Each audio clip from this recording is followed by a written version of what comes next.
వామపక్ష విద్యార్థి సంఘాల ఆధ్వర్యంలో హన్మకొండ ప్రెస్ క్లబ్లో university paper leakage cinema wall poster ఆవిష్కరణ కార్యక్రమం జరిగింది.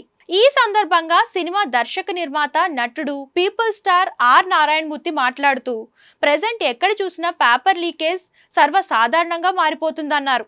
ప్రభుత్వ ఉద్యోగాల పరీక్షల పేపర్లు లీక్ కావడం అంటే సమాజాన్ని నాశనం చేయడమేనని చెప్పారు.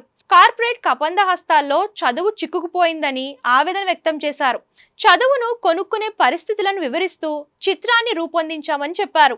ఇది కేవలం మూవీ మాత్రమే కాదన్న ఆయన విద్యార్థుల జీవితాల్లో ఎదురయ్యే సమస్యలను తెలిపే ప్రయత్నం అని చెప్పుకొచ్చారు. ఈ క్రమంలోనే తన సినిమాను ప్రజలంతా చూసి విజయవంతం చేయాలని కోరారు. యూనివర్సిటీ పేపర్ లీక్ నా స్నేహితుల యూనివర్సిటీ పేపర్ లీక్ అనే సినిమాని ఆగస్టు 7 చేసింది. ఆ సందర్భంగా నేను వరంగల్ రావడం, అనుకోని రావడం, విద్యార్థులందరినీ కలుసుకోవడం. భారతదేశంలో విద్యారంగం సేవారంగం, అలాంటి సేవారంగం కాస్త ఈవేళ వ్యాపారంగం అయిపోయింది.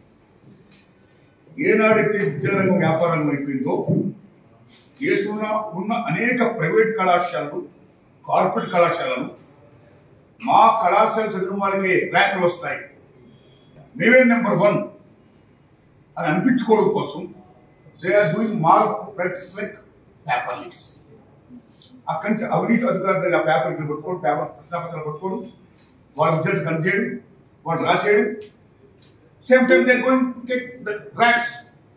బట్ నిజంగా బాగా చదివిన వాళ్ళు ఎంతో మంది ఉన్నారు, బ్రహ్మాండంగా 90 కష్టం చదువుతున్న వాళ్ళు. ఈ పూసు రాసిన వాళ్ళకంటే వాళ్ళు ఎంతపడ్డప్పుడు మేము పక్షత్వం అనుకున్నది ఎవరో వచ్చారే అనే ఒక భావంతో బాధతో చాలా మంది ఆత్మహత్య చేసుకుంటున్నారు. ఇది కరెక్ట్ కాదు. సో ఈ రకంగా చేస్తూ ఒక రకంగా అనేక మంది మరణాల కార్యక్రమం ఈ యొక్క తప్పుడు విధానాలకి వ్యతిరేకంగా నేను సినిమా తీశాను. సేమ్ టైం మా కాలేజీలోనే నెంబర్ 1 అనిపించుకోవడం కోసం నెంబర్ 1 to 10, 100 అని చెప్తూ మీడియా లేదా అండ్ ర్యాంకులు పోవాలని చెప్పి ఒక పబ్లిసిటీ ఇంపోజ్ చేస్తూ ప్రజల మైండ్ సెట్ మీద, విద్యార్థుల మైండ్ సెట్ మీద, ముఖ్యంగా తల్లిదండ్రుల మైండ్ సెట్ మీద మా కళాశాల విద్యార్థులకి నెంబర్ 1 వస్తుంది, ఇక్కడే ఉద్యోగం వస్తుంది, ఇక్కడ బదులుతుంది ర్యాంకులు వస్తాయనే క్రమం కల్పిస్తూ ఆవిడ వచ్చిన తర్వాత ఫీజులు దోపిడీ చేస్తున్నారు. సో ఈ రకంగా ఒక విశ్వాసంగా అయిపోయింది మొత్తం ఈ కార్పొరేట్ ప్రైవేట్ సెక్టర్. కొద్ది నుంచి మాట్లాడాలి. ది సేమ్ టైం కళాశాల నుంచి యూనివర్సిటీ బయట వచ్చిన తర్వాత ఈ విద్యార్థులకు ఉద్యోగాలు పెడుతుంటే ఆ ఉద్యోగాలు వెళ్తున్నప్పుడు కూడా ఏ పబ్లిక్ సర్వీస్ కమిషన్ నోటిఫికేషన్ జారీ చేసి గ్రూప్ 1, గ్రూప్ 2 ఎగ్జామ్స్ మళ్ళీ పత్రం జారీ చేస్తే అక్కడ కూడా మా కోచింగ్ సెంటర్ చదివిన వాళ్ళకే ఉద్యోగాలు వస్తాయి.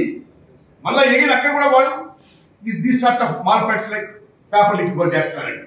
ఉదాహరణకి తెలుసు కదా మీకు, ఈ మధ్యకాలంలో MBBS, PhD పేపర్ లీక్ అయిపోయింది. In Gujarat, Orissa, UP, Bihar, Delhi, what and everywhere all over India the paper leaks are going on like this. If paper leaks are going on like this, then what is the purpose of education? చూసి రాసిన doctor అయితే patient పోతాడా? చూసి రాసిన engineer అయితే విద్య నిలబడుతుందా? చూసి రాసిన అధ్యాపకుడు అయితే విద్యార్థులకు జ్ఞానం వస్తుందా? మొత్తం అంధకారం అయిపోతుంది. The students they are the builders of the society and the nation and the universe. జ్ఞానజ్యోతులు వాళ్ళు ఆ మానవ వనరుల శక్తిని ఉపయోగించుకోవాలి, దాన్ని నిరుపయోగం చేయకూడదు. అలా కాకుండా ఉండాలంటే, జ్ఞానం అందరి చుట్టూ కావాలంటే, ఈ విశ్వానికి వెలుగును పంచాలంటే ఆ జ్ఞానజ్యోతిని కాపాడుకోవాలి.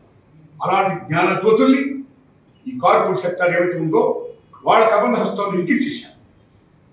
వాళ్ళ కబంధ హస్తాల్లో కూరుకుపోయిన ఈ ఎడ్యుకేషన్, ఈ ముఖ్యంగా ఈ ఎడ్యుకేషన్ని బంధవిముక్తులు చేసి సేవారంగమైనటువంటి విద్యని, వైద్యని భారత ప్రభుత్వం జాతీయం చేయడమే కాదు, ప్రభుత్వ విద్యారంగాన్ని బలోపేతం చేయాలని చెప్పిన సినిమే మా యూనివర్సిటీ పేపర్ లీక్.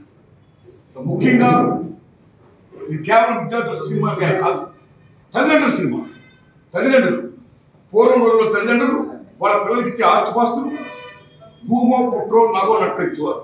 కానీ ఇవాళ ఓన్లీ ఎడ్యుకేషన్, వాళ్ళ శ్రమతని సమస్తాన్ని ధారపోసి వాళ్ళ పిల్లల భవిష్యత్తు కోసం ఎంతో కష్టపడుతున్నారు.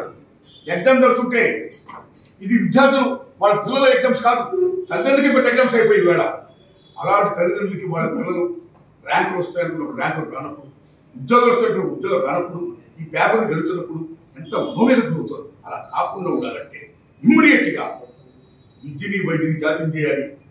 ప్రభుత్వ రంగ విద్య ప్రభుత్వ రంగమే ఈ విద్యా రంగాన్ని బలోపేతం చేయాలి అని చెప్పిన నా యూనివర్సిటీ పేపర్ లీక్.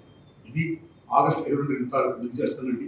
యూనివర్సిటీ విద్యార్థులరా, కళాశాల విద్యార్థులరా, తల్లిదండ్రులరా, ప్రజలారా అందరూ దయచేసి చూడండి, నక్షత్రాన్ని ఆదరించండి. ఏమాత్రం బాగున్నా చెప్పండి. ఇంకా నేను నక్షత్రం తీరండి, శక్తిని ప్రసరించండి. థ్యాంక్స్ అలా.